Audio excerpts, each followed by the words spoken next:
To Deputy Aylward now.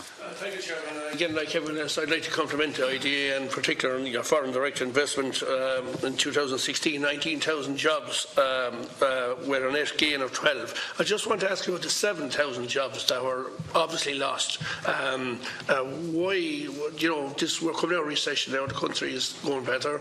How would this compare with the recession years, 12, 13, 14? Why are we losing 7,000 jobs? Where did we lose them? And are they a reason for it? I'd just like to ask that first. Okay, so I think I provided the committee with some slides by way of support, and it I think answers your question, Deputy, in the sense that, if we go back to I think I went back as far as 2009 on the slide, and it shows that the losses in 2009 were 21,200. So I mean, there are much less losses now than there were then, and even more importantly, and as I said in the introductory remarks, as a percentage of the overall portfolio, losses are at an all-time low. That is because we work with clients very hard to make sure that they are developing and that they are not going to be subject to closure or loss or lose a mandate and so on. It isn't just about attracting investment in, it's about keeping and growing what is already here. In what field were the 7,000 jobs? Mainly, I just want to know mainly. They're actually diverse. They're right across the portfolio. There is no one sector which is particularly identified. This is, I suppose, the ebb and flow of business, basically. Some businesses work, some don't. I mean, I think we still see some companies involved in hardware maybe still exiting some of that, but aside from that, and they are also spread right across the country, both Dublin and the regions. Can I ask then, if a company goes into liquidation or closes down, whatever, and you've arranged, when we say grant aid arrangements, do you recover that? Is it on a percentage basis per year, per annum? Say they have a 10-year programme and 5 years they go bust or go into liquidation. Do you get back the money, or is that money lost? And I presume the next instalment wouldn't be paid anyway because they'll be gone. Correct. So, firstly, we have tight legal agreements for everything that we pay to a company. We require parent company guarantee in almost all cases, so it's not just the Irish subsidiary that is on the hook, it is also their parent body wherever they may be in the US or elsewhere in Europe. The legal agreement sets out very clearly what at any point in time is due back to the IDA should you not have fulfilled the conditions of the agreement, and we recoup the money that's left over. Obviously, where a company is in liquidation or there's no recourse to the overall body, that depends on the liquidator and then percentages and so on, but we chase everything through to the end. And I would say even in instances where that has happened, and thankfully they're rare enough, the company has often given huge economic value to the state over the long period of time that they've been here. Yeah. And the property portfolio that's left, are you mostly renting the properties, or do you actually sell the properties to the companies that are coming here? Do they buy them outright, or do you lease them over a given period? And if they go into liquidation, what happens to the properties on whatever circumstances or arrangements you have? What happens to the properties then? Okay, so or who owns them after? Who owns them afterwards? So the answer is we have a mixture of both. We both lease and sell property. A lot of our property is on a 999-year lease, as it happens, which means we maintain control, particularly on our business parks, of what can and can't be done, because we want industrial development. If a company goes into liquidation or receivership, it really depends on the circumstances and what the legal covenant is, and we would work with a liquidator. But do you get the property back? We say if they have the property bought, the portfolio, do they actually sell it, or do they actually go back to the IDA, or have the IDA hold on it?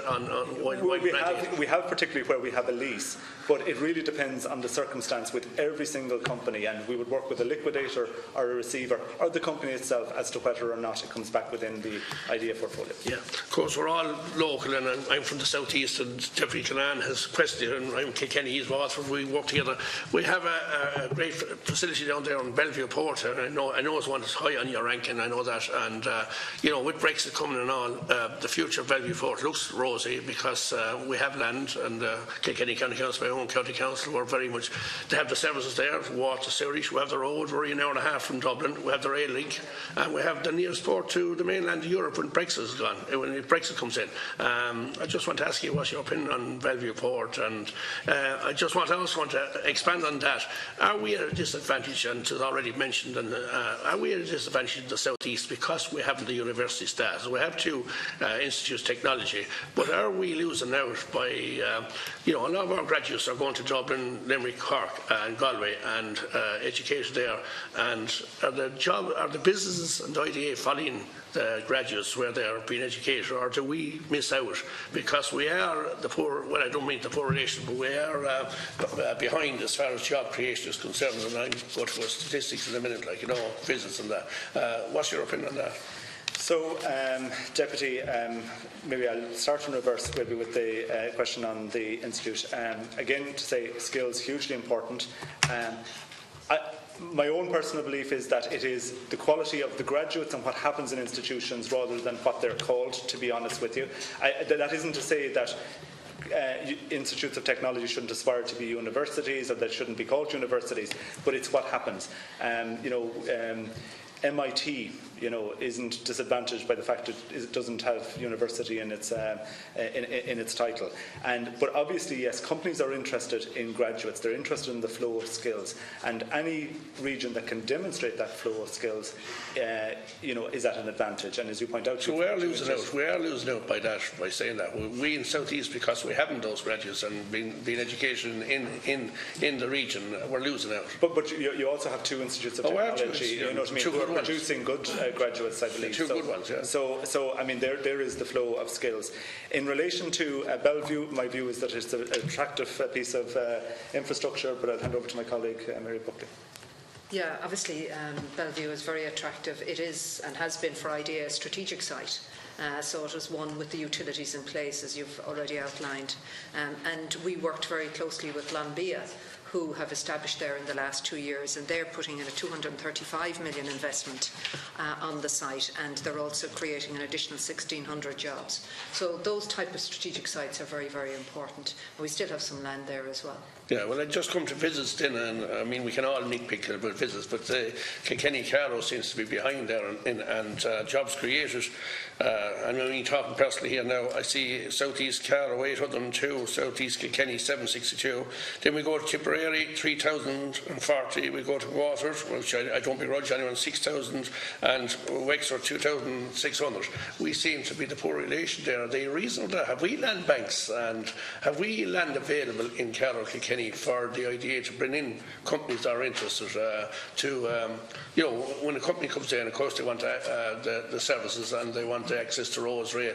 We have those, and yet we seem to be falling behind in numbers that we're getting employment in. I'm not being poor mountain here, but it's just I have to fly my own flag. No, I appreciate that, Deputy. I'll ask Mary Buckley to comment just on what's available in terms of land banks. But I would say it goes back to my earlier response in relation to, I suppose, critical mass, co-location with institutes of technology and what's available on the ground.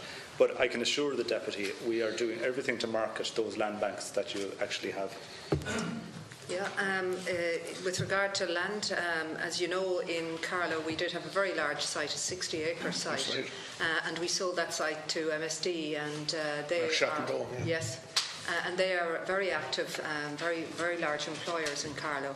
And just earlier on this year, they announced again that between Cork and Carlow, they're expanding with 300 additional jobs. So that site was very important at the time, and a terrific company, absolutely continuing to grow in Carlow.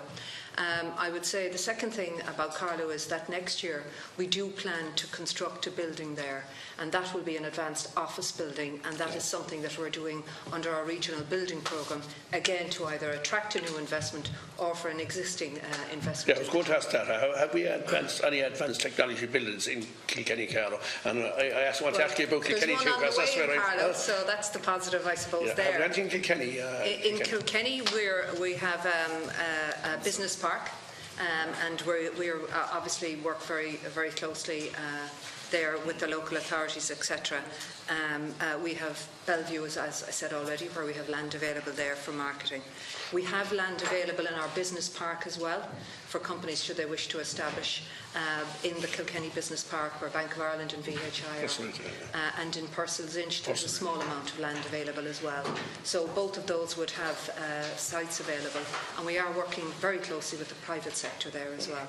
And just last question, Chairman, because Dublin, is overheating and accommodation has been mentioned already, housing and that, will the idea be looking more towards the like of the South East, because we're only an hour, with the motorway an hour and a half down the road, we have the, as I said already, connectivity to Dublin.